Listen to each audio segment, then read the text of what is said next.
Dalam Islam kita diajarkan bahwa keuntungan itu diperoleh karena seseorang menanggung resiko kerugian. Dalam arti ada keseimbangan. Orang berhak dapat untung jika dia menanggung resiko rugi. Tidak boleh ada posisi ketika orang melakukan transaksi hanya mungkin untung dan tidak bisa rugi. Kalau ada orang melakukan transaksi dia hanya bisa untung tapi tidak bisa rugi, maka ini prinsip riba. Dia di posisi pokoknya saya untung atau minimal modal saya balik.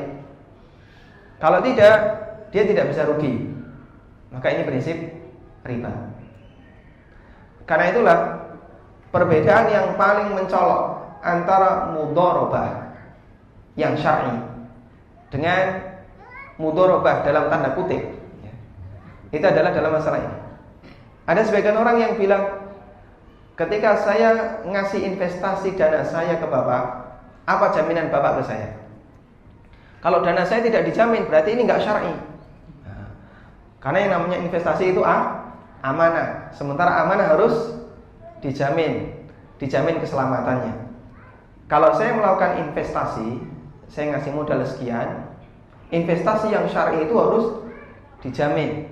Berarti investasi saya minimal balik modal atau kalau tidak menguntungkan. Ini justru transaksi yang tidak syar'i. Ada sebagian orang yang punya prinsip seperti itu, Pak. Dia bilang, koperasi Anda tidak syar'i karena investasi yang saya berikan tidak dijamin. Justru sebaliknya, kalau Anda mau investasi yang syar'i, investasi itu tidak boleh dijamin. Makanya Bapak Ibu yang kami hormati, transaksi kita dengan bank dalam bentuk kita menyetorkan uang kepada bank, posisi kita sebagai kreditor, itu 100% bukan investasi. Kenapa? Karena harta yang kita berikan ke bank, uang yang kita setorkan ke bank itu 100% dijamin oleh bank. Kecuali kalau terjadi force majeure, nah itu di luar kemampuan bank. Tapi dalam kondisi normal, bank kasih jaminan, uang Bapak akan kami jamin. Bank apapun, baik yang bank konven maupun bank syariah, semua punya ketentuan.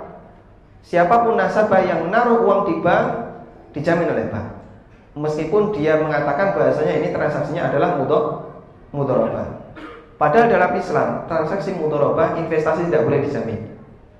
Tidak boleh ada orang yang menaruh modal kemudian dijamin oleh pihak perusahaan yang menerima modal. Kalau itu terjadi, berarti tidak ada keseimbangan peluang untung sama dengan resiko rugi. Dan kita tidak boleh mendapatkan keuntungan sementara tidak menanggung resiko kerugian. Karena dalam Islam kalau ada posisi di mana orang hanya bisa untung tapi tidak bisa rugi, dia maunya dapat keuntungan tapi tidak mau menanggung resiko rugi, ini prinsip riba.